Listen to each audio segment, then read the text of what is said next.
Faz favor. Olá, então, boa noite mais uma vez e bem-vindos. Então, desta vez nós estamos a ver a história da redenção. De facto, é um olhar para toda a Bíblia e tentarmos compreender qual é a mensagem da Bíblia, não só para a nível de conhecer, mas também conhecer para podermos partilhar com outras pessoas. Eu tenho então aqui alguns slides que eu queria mostrar e vou pedir permissão para partilhar a minha tela, que já está possível.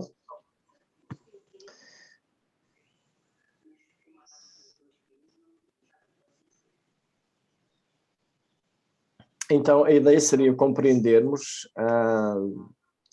as Escrituras e podemos também, nesse sentido, partilhar com outras pessoas. Ok, o plano da redenção. Então, algumas perguntas que eu iria lançar aqui inicialmente, que é o que é que a Bíblia diz, afinal? Se alguém nos perguntasse, como é que eu poderia responder essa pergunta? O que é que a Bíblia diz? Ou onde é que eu devo começar a estudar a Bíblia? Como é que as diferentes passagens da Bíblia se relacionam? Por exemplo, como é que eu vou relacionar o livro do Êxodo ou o êxodo da Bíblia com o exílio no Antigo Testamento? Ou como é que eu posso relacionar o Velho Testamento com o Novo Testamento? Como é que a Bíblia revela Deus?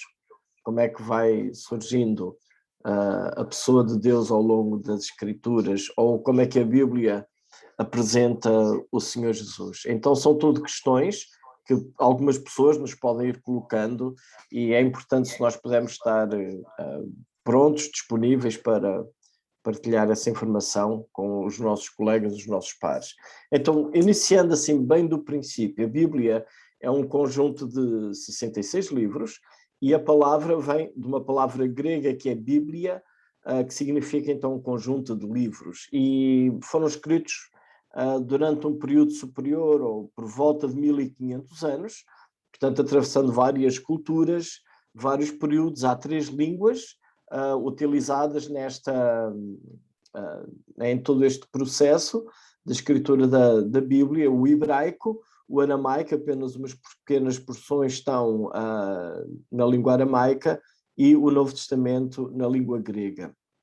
Então, hoje aquilo que nós temos acesso, porque não lemos, penso eu, que a maioria de nós que estamos aqui hoje não lemos nem hebraico, nem aramaico, nem grego, pelo menos de uma forma fluente, então nós socorremos são de traduções. Aquilo que nós temos hoje em português é uma tradução das Escrituras, portanto são pessoas que têm conhecimento destas línguas, hebraico, aramaico e o grego, e fizeram uma tradução para a nossa própria língua, e é isso que nós hoje nos socorremos.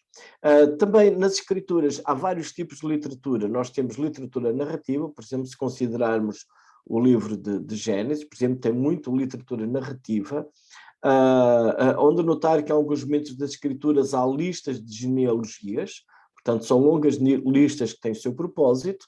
Temos literatura poética, como o livro de Jó, o livro de Salmos, em que de facto são poemas.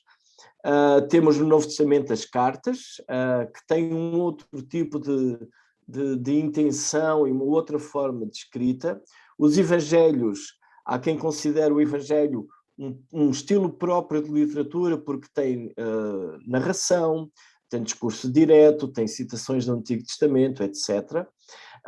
Também temos a chamada literatura profética e temos um outro tipo também de literatura apocalíptica, tanto no Antigo como no Novo Testamento, que é bastante carregada de simbolismo. Estes diferentes tipos de literatura é importante nós termos em conta, porque trazem também uma diferente abordagem e uma ideia diferente daquilo que o autor quer transmitir com estes diferentes tipos de literatura. Então nós temos estas duas grandes divisões da Bíblia, o Velho Testamento e o Novo Testamento, com 27 livros no Novo Testamento e 39 livros no Novo Testamento. Portanto, não estou aqui a contabilizar as edições da Igreja Católica, que têm mais livros no Antigo Testamento, esses não escritos na língua hebraica ou aramaica, mas já escritos na língua grega. Portanto, são do Antigo Testamento, mas um período mais recente do que o resto do Antigo Testamento. Ok, então, ao olharmos para a Bíblia, a ideia é percebermos qual é a mensagem das Escrituras, como um todo, o que é que une todos estes 66 livros, que relações existem, se há continuidade entre o Antigo e o Novo Testamento e qual é a mensagem das Escrituras. E nós iremos iniciar, então, pelos 2 primeiros capítulos das Escrituras, o livro de Gênesis, capítulo 1 e capítulo 2, que tratam da história ou a narrativa da criação. Nós podemos olhar para estes 2 capítulos com várias abordagens. Por exemplo, nós, por vezes, há aquela tendência para olharmos numa perspectiva científica e colocarmos ali o tema a narrativa da criação ou a ciência. Então entramos ali num conflito criação-evolução.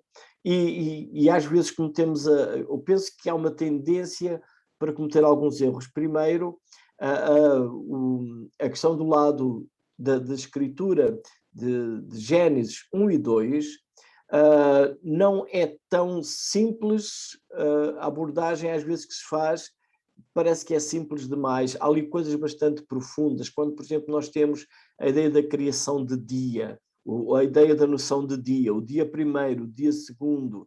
Temos que ter em conta que o dia astronómico só é definido com a criação do Sol no 4º dia. Então fica a questão, qual é o significado do dia primeiro, dia segundo e dia terceiro, se é dia astronómico, se é dia com duração de 24 horas, porque não temos o Sol a definir o dia e a noite, apenas a partir do 4º dia que nós temos. Depois também há pessoas que acham que há uma grande distância entre o versículo 1 e 2 de Gênesis, por exemplo, em que houve um caos, alguma coisa que aconteceu, enquanto que outros acham que por aquela ideia mais literal de Gênesis, que nós podemos até datar a idade da Terra, por exemplo. Eu não queria focar tanto esses aspectos neste momento para esta abordagem de teologia bíblica, as compatibilidades ou incompatibilidades entre a narrativa da criação de Gênesis e a questão da ciência. Abordei isso um bocadinho por alto quando estudamos aqui o livro de Gênesis, mas é bastante mais profundo e complexo. E, por outro lado, também às vezes o outro erro que também poderíamos cometer é pensarmos que aquilo que a ciência diz é extremamente exato. E a ciência também está, ela ainda própria, à procura daquilo que seria a verdade. Há imensas teorias sobre a origem do universo, sobre como é que as coisas começaram. Não há uma uniformidade científica que vai afirmar uma origem. Há as questões populares, sim, que basicamente podemos generalizar na teoria da evolução, e então às vezes tentamos fazer uma conciliação entre a narrativa de Gênesis 1 e a teoria evolucionista, pelo menos as mais populares, mas há muito mais outras ideias na ciência que tentam explicar a origem do homem e a origem do universo. Por vezes também a questão de como é que o homem surgiu é uma questão de evolução, não responde às perguntas todas. Nós temos uma grande dificuldade que é como é que tudo isto começou, de onde veio a matéria, e esbarramos naquela situação que houve primeiro um grande aglomerado de matéria imenso que deu origem a tal grande explosão, mas fica a pergunta, de onde veio essa matéria? E a ciência ainda não consegue explicar se a matéria é eterna ou se teve um princípio, se ela foi criada. E há autores ateus que têm escrito bastante contra a própria narrativa de Gênesis e contra aquilo a ideia de haver um Deus criador, mas por outro lado também tem havido cristãos, pessoas que acreditam na Bíblia como palavra de Deus, que rebatem esses autores ateus, e eles também não conseguem ter resposta. Portanto, às vezes podemos ter uma atitude precipitada tanto de um lado como do outro. Aqui eu não estou tão preocupado neste momento em resolver a questão da narrativa de Gênesis em confronto com a questão da ciência, e isso seria uma boa matéria para tratar à parte, e mete muito na questão também de apologética, mas neste momento eu preferia que nós pensássemos o que é que Gênesis 1 e 2 diz, o que é que afirma sobre quem é Deus, o o que é que afirma sobre nós e que implicações práticas tem para todo o resto da Escritura, para a mensagem do Evangelho, para nós podermos comunicar a verdade que nós queremos aos nossos pares. Então, a Bíblia começa de uma forma bastante interessante, afirmando que no princípio Deus criou os céus e a terra. Ou seja, a ideia de que Deus existe está implícita, está extremamente clara no primeiro versículo das Escrituras, não apenas a existência de um Deus, mas a existência de um Deus que cria, um Deus criador. E tudo aquilo que existe foi criado pelo Senhor. A expressão que temos ali, Deus criou os céus e a terra, de facto, inclui tudo aquilo que foi criado. E este Deus criador, que cria tudo, é necessário entendermos que neste tudo está excluído o próprio Deus criador. Então, Deus não tem uma causa, ele cria, ele não é um ser criado. Aí às vezes vêm aquelas perguntas, de onde é que veio uma coisa, de onde é que veio outra, e finalmente chegamos à pergunta, e Deus de onde veio? Isso implica que era necessário Deus então ter uma causa, e isso seria uma pergunta, seria uma espécie de sem fim, que essa causa iria também necessariamente ter uma causa. Mas, de facto, Deus é o causador deste universo, desta dimensão em que nós existimos, da matéria, do espaço, do tempo, energia, todos estes conceitos, estas realidades, elas são criadas por Deus, Deus é externo a elas, ele é o Criador e ele não tem um princípio, porque o próprio tempo, a noção de tempo, é a criação de Deus. Gênesis também deixa bastante claro que existe apenas um único Deus. Não há um conceito de politeísmo, e o Antigo Testamento era envolvido nesse conceito politeísta. As nações vizinhas de toda a narrativa bíblica acreditavam na existência de várias divindades, que estariam mais associadas a certos locais geográficos e também teriam poderes específicos para a guerra, para a tempestade, para a agricultura, a fertilidade, etc. A Bíblia contrasta e diz apenas que há um único Deus, que ele é todo-poderoso, ele é o Deus criador e, nesse sentido, tudo depende dele. Também este Deus da Bíblia é um Deus que cria pela palavra, ele fala. É interessante que logo no versículo 3 nós lemos: Deus disse haja luz e houve luz. E podemos também perceber que toda esta narrativa de criação do livro 1, do capítulo 1 e 2 de Gênesis, que tudo aquilo que o Senhor fez é bom, é de facto muito bom. Temos também a ideia de que Deus descansa da sua obra da criação. Isto só não significa que Deus ficou inativo. Devemos lembrar as palavras de Jesus, quando ele afirmou: o meu Pai trabalha até hoje. A ideia de descansar é que o Senhor descansou da sua atividade criadora, de estar a criar. Houve um momento de criação e depois esse momento de criação cessou e entrou esta ideia de descanso, uma ideia também que se prolonga nas páginas das Escrituras. E também toda esta criação mencionada em Gênesis 1, ela proclama a glória e proclama a grandeza de Deus. Diz assim o Salmo 19, estes primeiros 4 versículos: os céus proclamam a glória de Deus e o firmamento anuncia a obra das suas mãos. Um dia discursa a outro dia e uma noite revela conhecimento a outra noite. Não há linguagem, nem há palavras, e Deus não se ouve nenhum som. No entanto, por toda a terra se faz ouvir a sua voz e as suas palavras até aos confins do mundo. E esta é a ideia que estes capítulos 1 e 2 de Gênesis querem transmitir, de que Deus realmente, o Senhor Deus das Escrituras, é o Deus Criador, o Deus Criador dos céus e da terra, de tudo aquilo que nós conhecemos. Então esta é a primeira ideia sobre quem é este Deus da Bíblia. Mas também Gênesis 1 e 2 fala de quem é que nós somos, o que é o homem. Então Gênesis 1, 27 é bastante conhecido nosso, creio eu. Então nós somos criados à imagem e semelhança de Deus.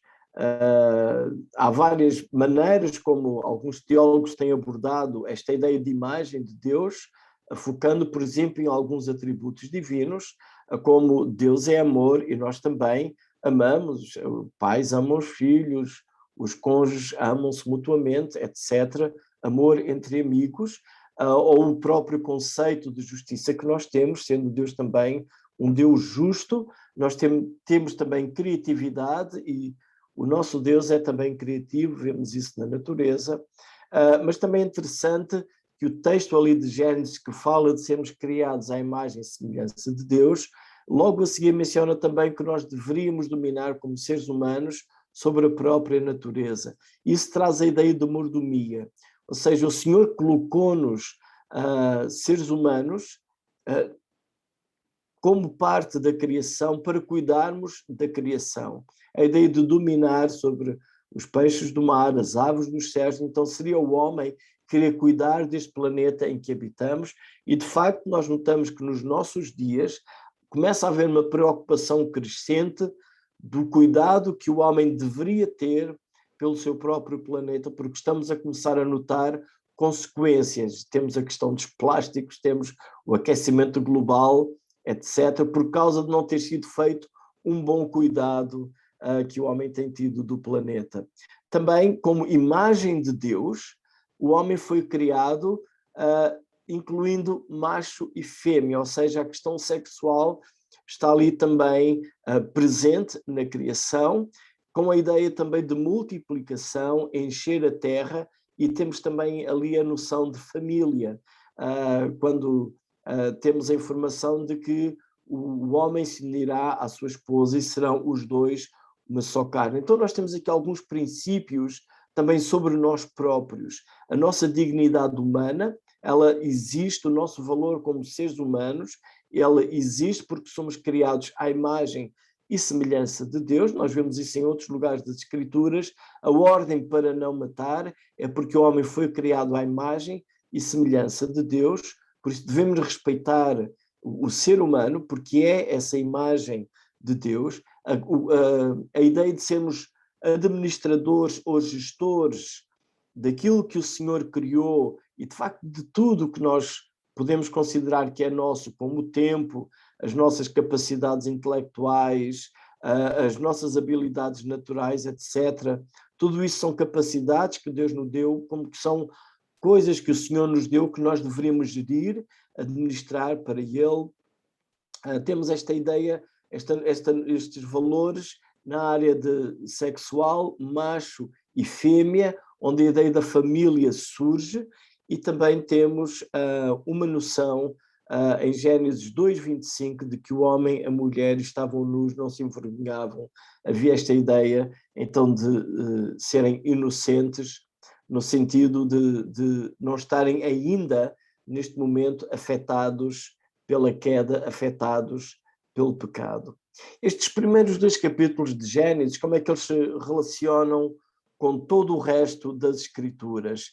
E alguns pontos que queria chamar a atenção. Primeiro, como que está a preparar o contexto para o 3º capítulo de Gênesis, que nos vai falar da queda, da rebelião, da separação que existe entre Deus e o homem. Este ambiente que nos é descrito nos 2 primeiros capítulos, ele fica afetado profundamente no capítulo 3 de Gênesis. O pecado entra. Então esta narrativa da criação, esta harmonia que nós temos nestes 2 capítulos, ela está como que a preparar o contexto para o que virá a seguir no capítulo 3. E de facto, todas as páginas da Bíblia, elas acontecem, as restantes páginas das Escrituras, elas acontecem em sequência e por consequência de Gênesis capítulo 3. Este conceito também de Deus que criou-nos para Ele, homens, mulheres, criados à sua imagem, como também nos está a introduzir este conceito de criação, que no Novo Testamento vai surgir como um conceito de nova criação. Se nós temos uma primeira criação, digamos assim, em Gênesis, que de facto foi afetada pelo pecado, existe também uma nova criação em que iremos estar de novo juntos com Deus, unidos também ao nosso Deus. Por exemplo, temos em Gênesis 1 e 2, há um primeiro Adão. mas mais tarde nós vamos ler que há um segundo Adão, que é Jesus Cristo. E também temos este conceito de descanso. Se nestes 2 capítulos lemos que há uma ideia de descanso, o Senhor Deus descansou da obra que havia feito, que havia criado.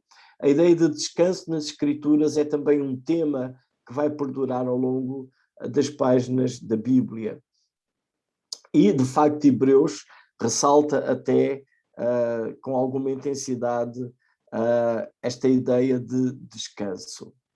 Estes primeiros 2 capítulos de Gênesis também poderíamos pensar como é que eles se relacionam com a nossa vida. Esta ideia de haver um Deus que nos criou à sua imagem e semelhança, que nos deu esta autoridade para cuidarmos da natureza. Como é que isto relaciona connosco? Em primeiro, deveria moldar a nossa cosmovisão, a ideia que nós temos da vida, do nosso mundo, da forma como nós vivemos, dos nossos valores, dos nossos propósitos de vida. Então, há um único Deus Criador. Como já disse há pouco, contrasta com os conceitos politeístas de divindades que tinham muitos poderes, ou qualquer outra entidade. De facto, este contexto de Gênesis 1 e 2 conosco dá-nos a informação de que existe apenas um único Deus que nos criou. Então é com Ele que nós nos devemos relacionar. Ele é todo-poderoso, não existe nenhum outro ser que possa ter mais poder do que Deus, ou que possa ter poder igual a Deus.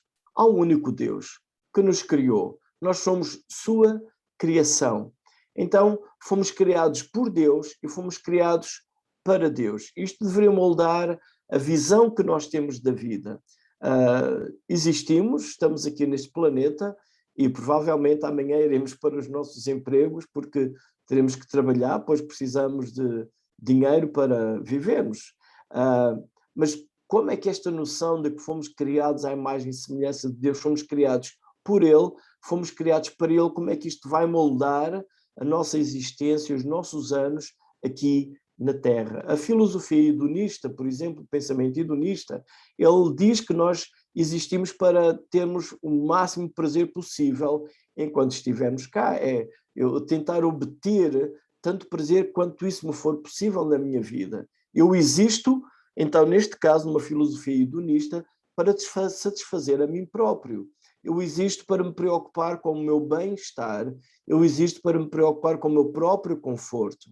Mas quando nós consideramos Gênesis 1 e 2, se eu sou criado à imagem e semelhança de Deus, e se o Senhor me coloca e me dá vida para cuidar da sua natureza e me relacionar com Ele, isto deveria mudar a minha cosmovisão, a minha direção. Então, nesse sentido, a felicidade, aquilo que eu procuro, em vez de ser centrado a mim próprio, a minha vida devia estar centrada neste Deus que me criou, este Deus que me capacitou, este Deus que me dá oxigênio, dá-me ar para eu respirar, que criou elementos na natureza com nutrientes para eu me alimentar e viver.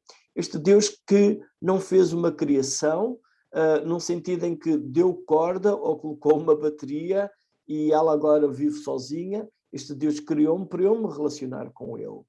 E quer ter esta proximidade comigo. Isto deveria afetar, esta ideia, deveria afetar a minha vida, os meus propósitos, as minhas motivações, quando eu entro em casa, quando eu saio de casa, quando eu vou para o meu trabalho, quando eu saio do meu trabalho, como eu ocupo os meus momentos de lazer, a forma como eu giro as minhas finanças ou as minhas ambições. E estes conceitos que temos aqui nestes 2 primeiros capítulos de Gênesis deveriam influenciar a nossa vida, a nossa forma de pensar. Nós vivemos numa sociedade que tem os seus valores, tem a sua forma de pensar.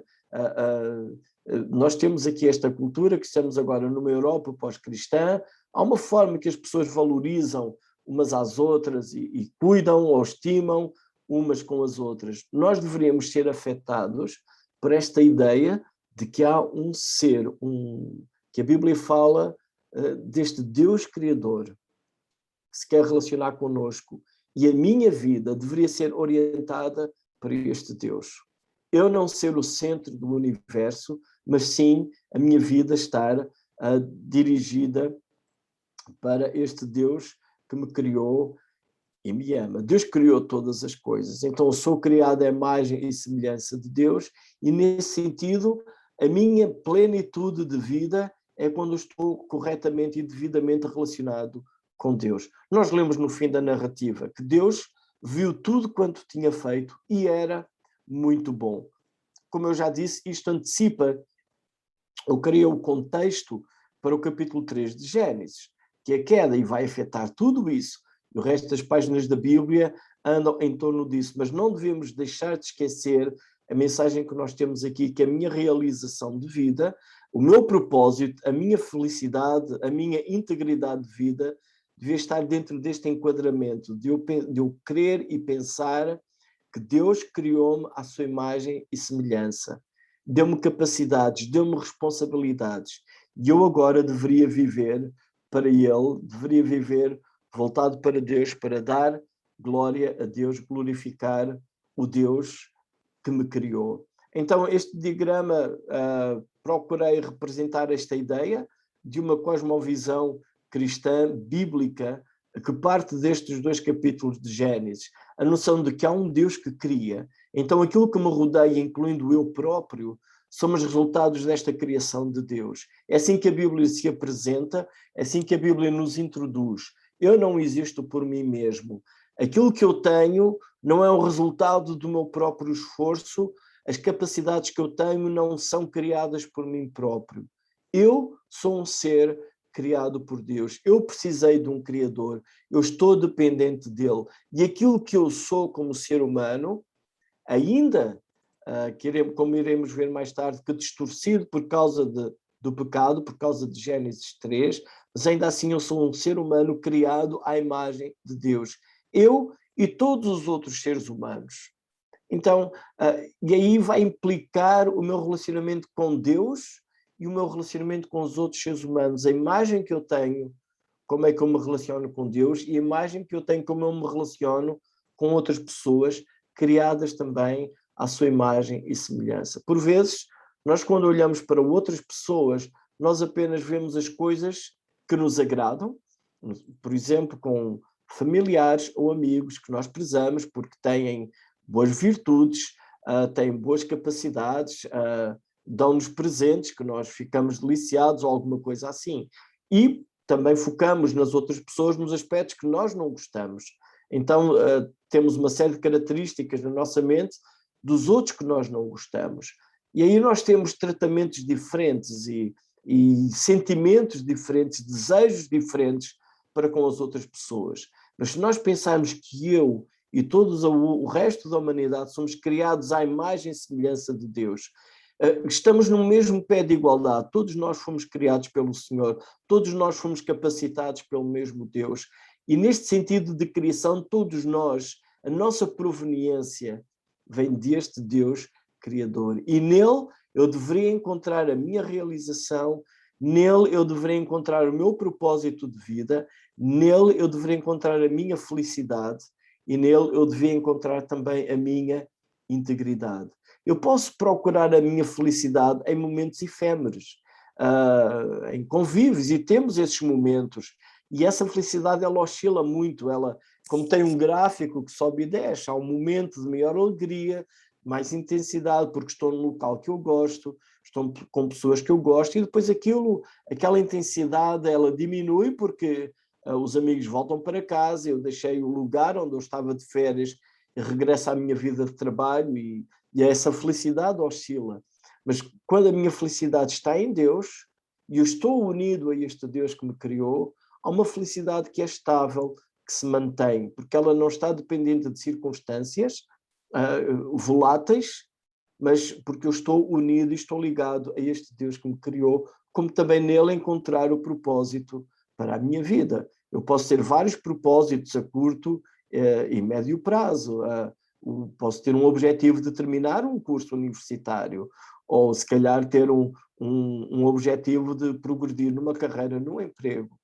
Mas esses propósitos, eles completam-se, às vezes eles não se conseguem alcançar e fica um lugar de uma frustração e tem que se arranjar um novo propósito. Mas quando o meu propósito é relacionar com Deus, estar com Ele, ter prazer na sua presença, conhecer a sua vontade, trazer glória ao seu nome, esse propósito mantém-se. Então, estes primeiros capítulos de Gênesis, como que eles deveriam moldar a minha cosmovisão, a noção que eu tenho de vida, da minha criação, da minha existência, aquilo onde a minha vida orientado. E diretamente ligado a este conceito, a ideia também de prestação de contas está presente.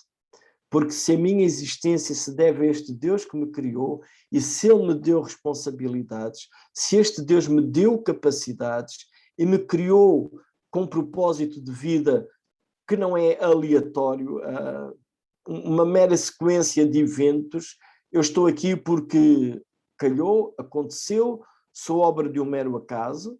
Não, se eu existo porque Deus teve a intenção de me trazer à existência, aí há também uma base para a ideia de prestação de contas. E o livro de Eclesiastes, ele termina de uma forma bastante interessante. Eu tenho aqui os versículos, em jeito de conclusão, depois de fazer um grande discurso sobre a existência humana abaixo do sol, essa expressão extremamente repetida em Eclesiastes. O autor de Eclesiastes termina desta forma: de tudo o que se tem ouvido, assuma e teme a Deus, precisamente este Deus que nos criou, à sua imagem e semelhança, guarda os seus mandamentos, porque isto é o dever de todo o homem. Porque Deus há de trazer a juízo todas as obras, até as que estão escondidas, quer sejam boas, quer sejam más. Desta forma, estes 2 capítulos de Gênesis, vou terminar agora aqui a minha partilha de ecrã.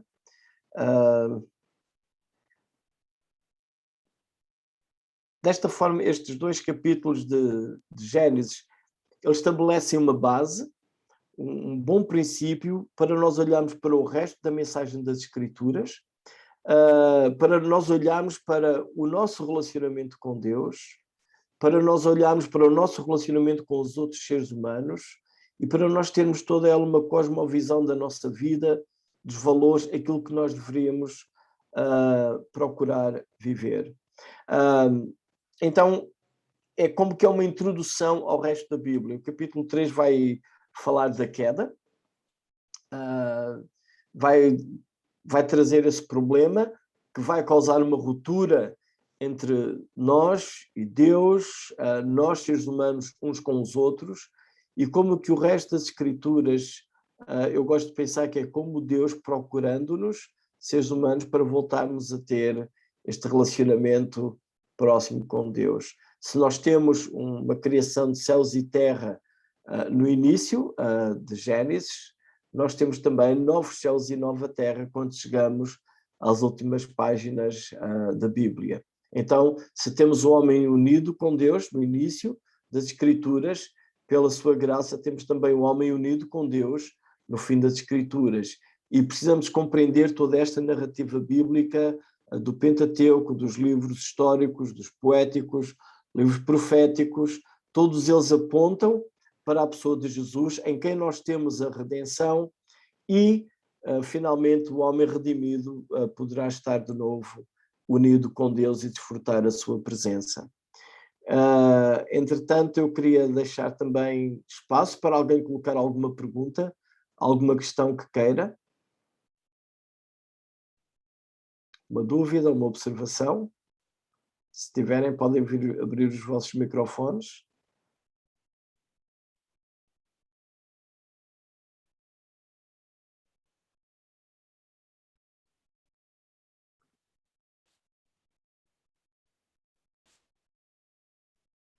Ninguém tem dúvidas ou observações?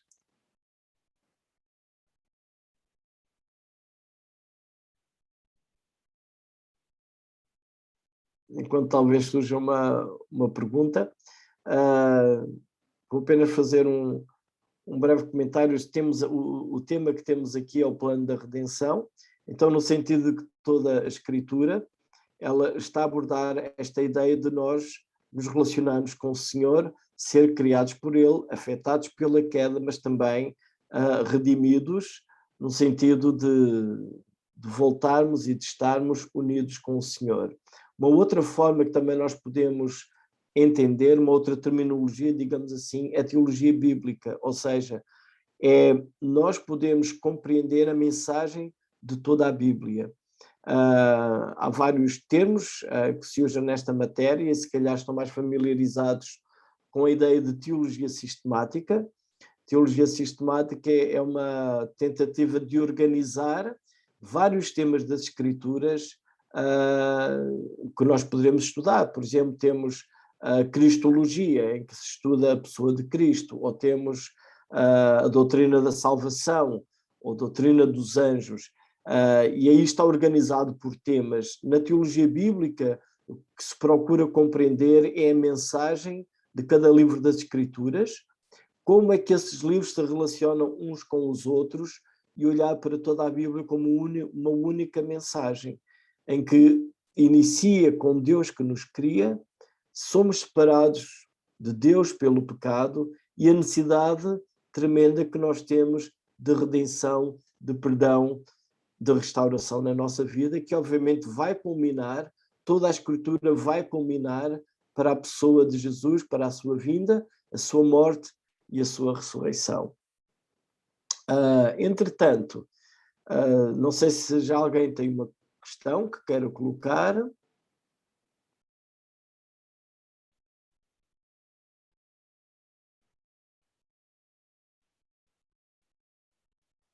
Eu aproveitava então para pedir ao Gabriel, eu convidei o Gabriel para estar cá. Eu creio que alguns de vocês pelo menos conhecem o Gabriel, se bem que eu tive dificuldades em o reconhecer aqui na imagem, pela sua aparência estar um pouco diferente, mas é bom ver-te aqui, Gabriel. E o Gabriel eu conheço há relativamente pouco tempo, não é? Quando olho para alguns de vocês aqui, mas por outro lado parece que já nos conhecemos também há muito tempo, e é bom ver aqui o Gabriel. E houve uma vez em que o Gabriel chegou ao pé de mim e fez algumas perguntas sobre a Bíblia, a mensagem da Bíblia. E, Gabriel, eu queria perguntar-te então, neste sentido, esta questão qual foi a ideia ou a influência que teve esta perspectiva de história da redenção ou teologia bíblica na tua vida, ou como é que isso te ajudou a olhar para a Bíblia como uma mensagem completa? Como é que isso te ajudou no sentido de compreensão do Evangelho, da mensagem da Bíblia, etc. Boa noite a todos. Boa noite, Paulo. Eu queria fazer um comentário só, que ninguém teve dúvidas, e geralmente quando o professor é bom, é isso que acontece, né? O problema é se tivesse dúvidas, toda a gente tivesse em dúvidas e as dúvidas não acabassem. Mas quando não se tem dúvidas, ou toda a gente dormiu, ou... Esse é o receio. Pois, não, mas por aqui foi muito bom, e agradeço pelo estudo também. Mas, para mim, a teologia bíblica, né, eu costumo falar disso, sobre teologia bíblica, apesar de também usar o termo história da redenção, ela me ajudou a perceber uma coerência, uma coesão em toda a narrativa bíblica, né? Eu acho que a primeira consequência prática disso é que a teologia bíblica nos ajuda a amar o Antigo Testamento, e a perceber como o Antigo Testamento é palavra de Deus para nós hoje. Para terem uma noção, eu no dia 1º de janeiro, no dia 1 de janeiro de 2021, comecei a ler a minha Bíblia em Gênesis 1. E amanhã, dia 21 de setembro de 2021, eu vou terminar o Antigo Testamento. Eu vou ler Malaquias, dos capítulos 1 a 4. Isso significa que até agora, durante praticamente 9 meses, todo o meu foco da minha leitura bíblica diária foi no Antigo Testamento, com exceção de alguns poucos dias que eu me debrucei também sobre o Novo Testamento. Eu passei quase 9 meses a prestar atenção no Antigo Testamento. E se eu não acreditasse que o Antigo Testamento era relevante para mim hoje, ou que ele tinha alguma coisa para falar para mim, Quer dizer, então, que eu tive 9 meses a ler alguma coisa que é interessante, é histórico, é verdadeiro, mas que não é relevante para a minha vida. E estudar teologia bíblica me ensinou que as coisas não são assim, que desde Gênesis 1, como nós vimos hoje, a mensagem das Escrituras é relevante para nós.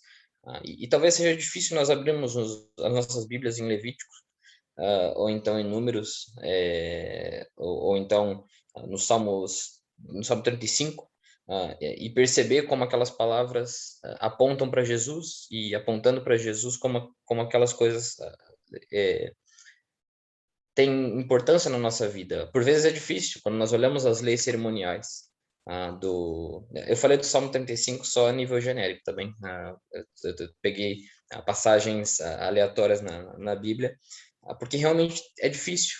Quando nós olhamos para uma passagem em específico que fala sobre as leis cerimoniais do Antigo Testamento, como é que isso quer dizer? Então, uma mulher menstruada, e me desculpem, mas é nesses termos que a Bíblia fala, quer dizer que uma mulher menstruada, então, não pode sair de casa, né? Será que será que essa é a aplicação prática? E teologia bíblica, como nós vamos ver e como o Paulo vai abordar nos próximos estudos, nos ajuda a perceber que todas as páginas da Bíblia são relevantes para nós e são aplicáveis a nós. A aplicação não é fácil, é um trabalho duro, é um trabalho difícil, mas que vale a pena. Vale a pena porque enriquece a nossa leitura bíblica diária. E não diária, mas também, pronto, sempre que nós olhamos para alguns textos mais complexos, que falamos, mas como que isso pode falar ao meu coração? Como que Deus pode falar comigo através desse texto? A verdade é que pode, e a teologia bíblica nos ajuda a ver isso, como Paulo disse, justamente por mostrar como todas as páginas da Bíblia falam sobre Jesus, né? O Paulo falou sobre 66 livros, mas esses dias com outro amigo meu também aprendi que a Bíblia é um livro só com 66 capítulos, porque fala de uma mesma história. É um mesmo Deus, é um mesmo autor que fala de uma mesma história, e essa história se decorreu através de muitos anos, né? Com 66 capítulos nesse sentido. Então, não, Paulo, não estava errado, falaste certo, nós chamamos de livros mesmo, mas é interessante também pensarmos que a Bíblia é um livro só que conta uma história só, e isso faz com que, independente da página da Bíblia que nós vamos abrir, nós ainda conseguimos tirar uma palavra de Deus que é relevante para as nossas vidas hoje. Uhum. Obrigado, Gabriel. E como é que isso pode ajudar também na tua questão de partilha da fé com outras pessoas? Como é que te pode ajudar no relacionamento com os teus colegas? Neste caso, tu estás na universidade, provavelmente encontras muitos colegas ali que são ateus ou com outras ideologias. Como é que esta ideia de olhar a Bíblia como uma mensagem só, como é que isso te motiva, te encoraja e te ajuda a partilhar a fé que tens em Jesus? A primeira coisa que eu poderia dizer é que ver que a mensagem bíblica é uma só, que a Bíblia não é uma coxa de retalhos, me mostra que a Bíblia é um livro muito inteligente. Ou melhor, que o Deus que escreveu a Bíblia é um Deus muito inteligente. Ele não é um Deus que é pego de surpresa e que precisa separar a história em muitas partes, porque os seres humanos não agiram como ele queria que os seres humanos agissem. Muito pelo contrário, com a teologia bíblica nós somos ensinados a perceber como esse Deus é soberano e como os planos que ele definiu no início da história são realmente cumpridos com o passar do tempo. Então, isso nos mostra que a Bíblia é escrita realmente, e a história é escrita por um Deus que é inteligente, por um Deus que é sábio, por um Deus que é poderoso, que não precisa mudar os seus planos. Na verdade, todas as páginas da Bíblia falam sobre um mesmo plano, né? Não são planos diferentes, que Deus escolhe fazer esses planos porque o plano anterior deu errado. Não, não é assim. Também nos ajuda a estruturar o pensamento, e talvez essa seja uma consequência prática mesmo. Prática porque não tem a ver com o conteúdo, mas tem a ver com a forma que nós vamos explicar. E isso que o Paulo falou hoje sobre a criação, aí depois ele citou a passagem de Eclesiastes, é interessante, Porque nós poderíamos olhar para Eclesiastes e perguntar, ué, mas por que que nós temos que prestar contas sobre as coisas que nós fazemos, né?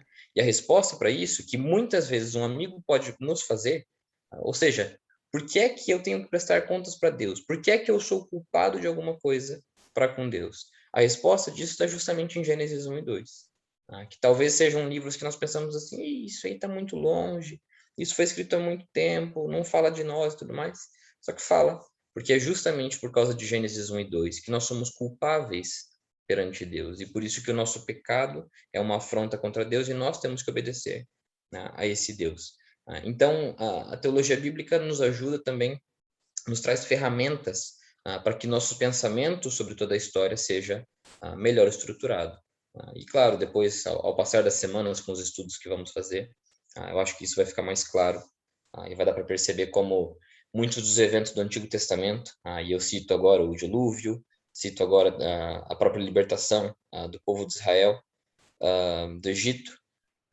Todos esses são eventos que talvez pareçam ser só histórias que são contadas na escola dominical para as crianças, mas que, muito pelo contrário, possuem um peso teológico muito grande e indicam muita coisa, porque são eventos que apontam sim para Jesus e, de certa maneira, para o plano que o próprio Deus tem para a humanidade. E acho que isso nos ajuda a proclamar o Evangelho. Quando as pessoas olham para o dilúvio, quando os descrentes olham para o dilúvio e não conseguem imaginar como é que um Deus bom pode destruir um mundo, e podem nos questionar por causa disso. Como é, Gabriel? Como é, Gabriel, que você pode dizer que esse Deus é bom? A teologia bíblica nos ajuda a responder essas perguntas difíceis, porque nós podemos olhar o dilúvio não como um evento isolado na história, mas como um evento que faz parte do plano de Deus para a redenção da humanidade que ele escolheu salvar. Ok, obrigado, Gabriel, por partilhares isso. Tem sido interessantes muitas conversas que eu e Gabriel temos tido acerca das escrituras, e uma das vantagens também, para mim, da teologia bíblica é que, em vez de estarmos a ler outros livros que falam da Bíblia, a teologia bíblica ela estimula-nos a lermos a própria Bíblia. E eu fiquei contente em Gabriel estar a acabar o Antigo Testamento. Eu não sei quantos de vocês têm um programa de leitura das Escrituras, mas por vezes estamos muito entusiasmados a lermos livros que nos motivam para trabalhar com jovens, para trabalhar com adultos, sobre como é que a igreja pode crescer. Procuramos ler livros sobre tantas coisas, certamente bons, mas nada disso deveria substituir a nossa leitura das Escrituras. E, à medida que vamos lendo, relacionar a mensagem. É o mesmo autor que está por trás de todas as páginas da Bíblia. É o mesmo Deus Criador que está a ligar connosco, seres humanos que Ele criou à sua imagem e semelhança. Então não é um Deus ausente, é sim um Deus que está presente. Não é um Deus que por causa do pecado humano nos abandonou, mas lendo todas as páginas da Bíblia é um Deus que vem atrás de nós, suas criaturas, e que nos quer reconquistar, quer nos voltar a ter para Ele. Voltava a perguntar se alguém tem uma questão, alguma observação que queira fazer. É que eu não estou tão convencido que expliquei tudo tão bem assim que não há dúvidas. Fico mais inclinado para a outra hipótese que o Gabriel pôs, que é de terem adormecido. Eu espero que não.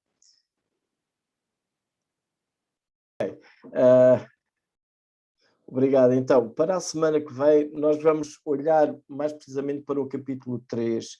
E não pensei que nós vamos andar assim por todo o livro de Gênesis, mas de facto estes são os capítulos principais. E o que é necessário pensarmos? É este conceito de existir um Deus que cria o homem à sua imagem e semelhança, que lhe dá domínio sobre a própria natureza, que o ama e está presente com ele. Há um jardim e o homem é colocado naquele jardim para cuidar e guardar. Eu sugiro que vocês leiam o capítulo 1, 2 e 3 de Gênesis. Então, para reter numa frase, vou tentar pôr aqui uma frase para reter: somos seres humanos criados por Deus à sua imagem e semelhança. E no capítulo 3 de Gênesis, essa imagem ficou profundamente distorcida, afetada, porque houve uma quebra de confiança, houve uma quebra de relacionamento, houve desobediência entre nós e Deus. No jardim havia uma árvore da vida. Fomos expulsos do jardim, longe da árvore da vida. Então, o conceito de vida é alterado ali. Vida era estarmos juntos com Deus. E essa vida ficou afetada. E isso tem a ver também com a nossa cosmovisão. Já não estou a fazer aquela frase, Gabriel, mas é interessante nós pensarmos aqui também no conceito de vida. O que é que nós entendemos hoje como vida? E a nossa mente, principalmente o conceito de vida, é vida biológica. Quando nós vemos pessoas na rua a caminharem, quando vemos pessoas a apanharem aviões, a conduzirem automóveis, a estarem num parque de lazer ou numa festa à noite, dizemos que está cheio de vida e que as pessoas estão vivas. Mas João, por exemplo, ele tem uma outra cosmovisão acerca da ideia de vida que é coincidente com Gênesis. Vida é Deus. E Jesus afirmou que ele é o caminho, a verdade e a vida. E nós, às vezes, tentamos fazer esta dualidade e usamos até a expressão a vida espiritual e a vida não espiritual, como se fosse possível eu ter dentro de mim próprio esta dicotomia. Às vezes eu tenho uma vida com Deus, às vezes eu não tenho uma vida com Deus. Eu acho muito interessante aquilo que João disse, que Jesus disse, registado no Evangelho de João, capítulo 10, versículo 10. Jesus disse: eu vim para que tenham vida, e vida em abundância. Não temos ali uma distinção entre um tipo de vida e outro tipo de vida, mas uma única vida que o Senhor nos quer dar. E essa vida deve ser vivida em abundância. Essa vida foi perdida no capítulo 3 de Gênesis. Essa vida é encontrada em Cristo Jesus.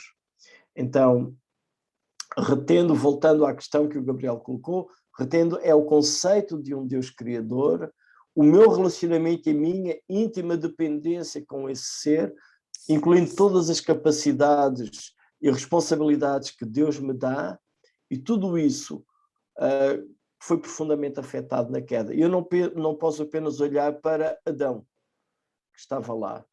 A questão é que eu tenho que olhar também para mim, que estou aqui hoje e me relaciono com o mesmo Deus Criador, que me continua a capacitar, continua-me a dar responsabilidades e continua-me a querer para Ele.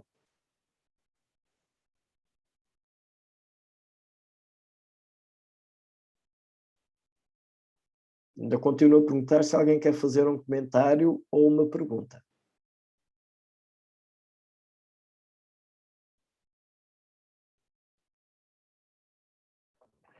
O irmão António Calaim escreveu aí no bate-papo, mas eu acho que ele saiu entretanto, ou caiu a chamada dele, né?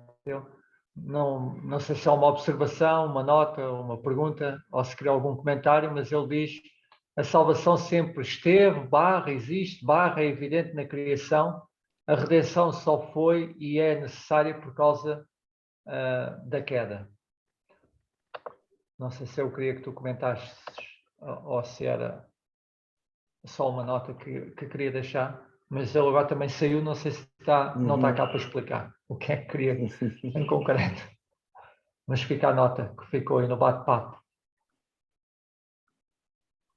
Obrigado, João Paulo. Agora, eu não sei se, por aquilo que me apercebo, nenhum irmão tem mais alguma questão a colocar. Parece que está tudo tímido, que não nos conhecemos, mas a maioria já se conhece há muitos anos. Por isso podemos estar à vontade de pôr as questões ou dúvidas ou observações que queiramos pôr, e ao longo destas semanas esse vai ser o desafio. Nós gostávamos que os irmãos pudessem interagir e colocar questões e dialogarmos um pouco acerca deste grande plano de redenção e do estudo que vai sendo explanado.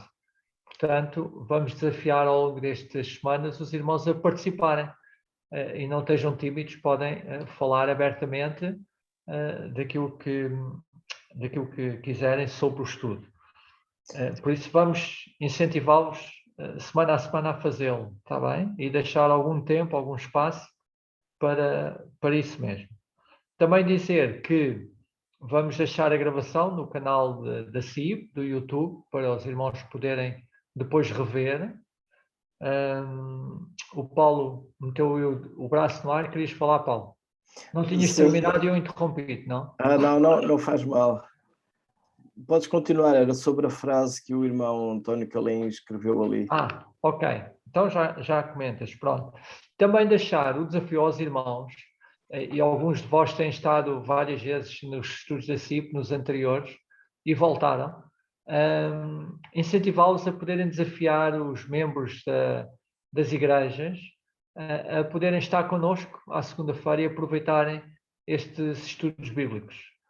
E gostava de deixar um incentivo forte nesse sentido, porque somos tantos em Portugal, nós temos aqui 25 câmaras ligadas, agora estão 24, alguém saiu, mas pronto, algumas têm mais do que uma pessoa a assistir, mas vamos incentivar os nossos irmãos da nossa igreja local ou de outras que conhecemos a poderem estar connosco. Sei que alguns têm dificuldade de tempo ou de ligação à internet ou de lidar com o Zoom, enfim, mas muito certamente poderão estar connosco. Por isso gostava de deixar este desafio a cada um de nós, poder incentivar, telefonar durante a semana e poder desafiar alguém a estar connosco na próxima segunda-feira, está bem? Depois vamos ter uma palavra da oração final, mas antes deixar o Paulo Oliveira então comentar aqui a frase do nosso irmão António Calim. Sim, eu estava ali a olhar sobretudo para a primeira linha, onde ele diz a salvação sempre esteve, existe e é evidente na criação. Não sei qual o uso que o António queria ali dar na questão de salvação, mas podemos fazer a pergunta, será que ali o homem estava salvo? Se calhar é uma linguagem muito tradicional que nós temos, mas naquela altura eu não sei se o homem estaria salvo, porque ele não estaria condenado, nem antes tinha tido condenação. Então, se alguém está salvo é porque antes teria uma outra situação para ser salvo.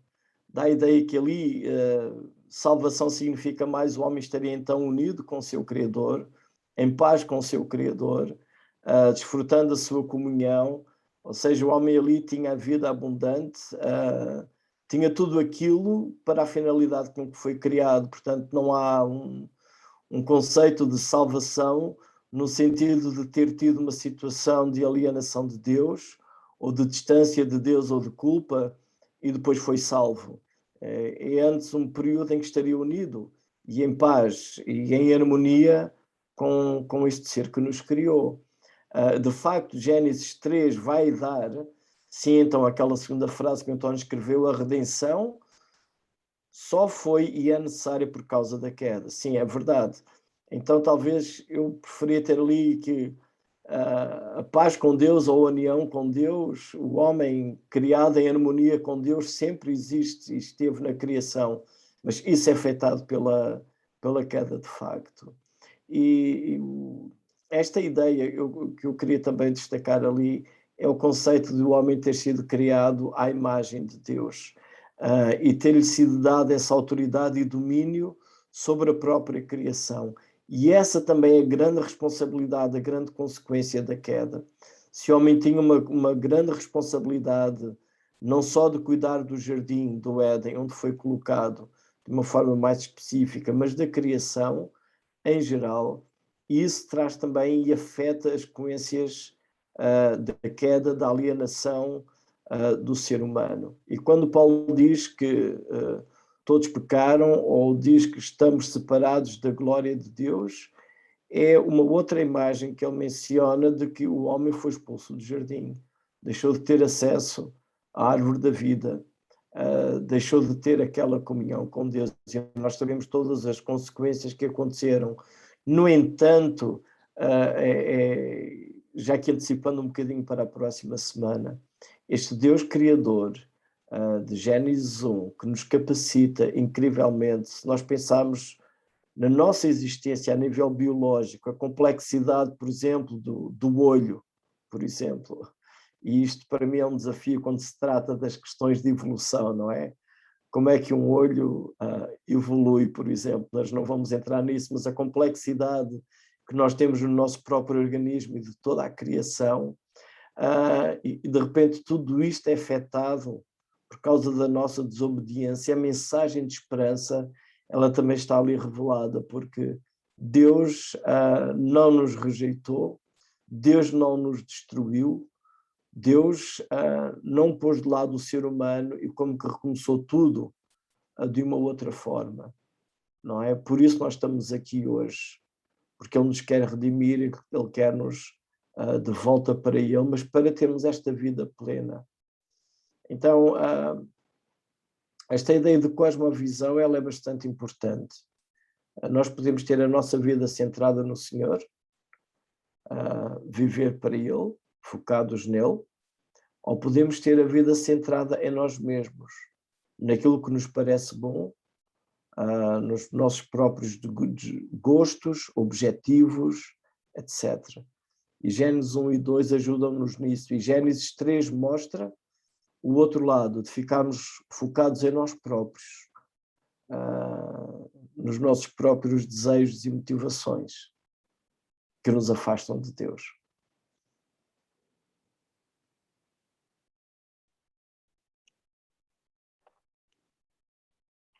Muito bem, estamos a chegar ao fim. Última vez. Alguém quer pôr alguma questão?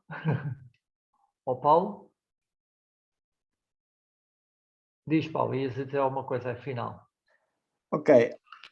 Não sei se hoje ainda vão estar com outras pessoas ou não, mas pelo menos amanhã, quando estiverem no vosso trabalho, ou a conduzir, ou a almoçar, qualquer coisa, olhem para outra pessoa que está ali ao vosso lado. Pode ser mais ou menos simpática, pode ter facilitado mais a vossa vida, ou complicado, não é?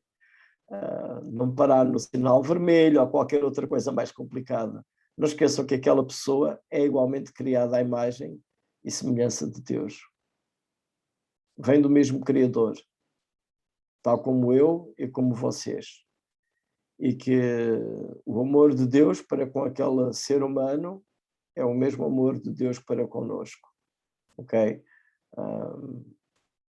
Podem não ser as pessoas dos nossos sonhos, mas certamente são as pessoas que estão no coração de Deus, que Ele quer para Ele criados da mesma forma que nós. E também nesse sentido nós temos colaboradores de Deus. Não sermos apenas o resultado do amor de Deus nesta história da redenção, mas sermos também colaboradores de Deus.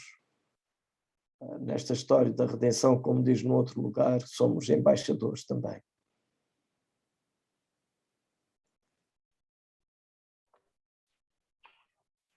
Muito bem. Então, chegamos ao fim por hoje.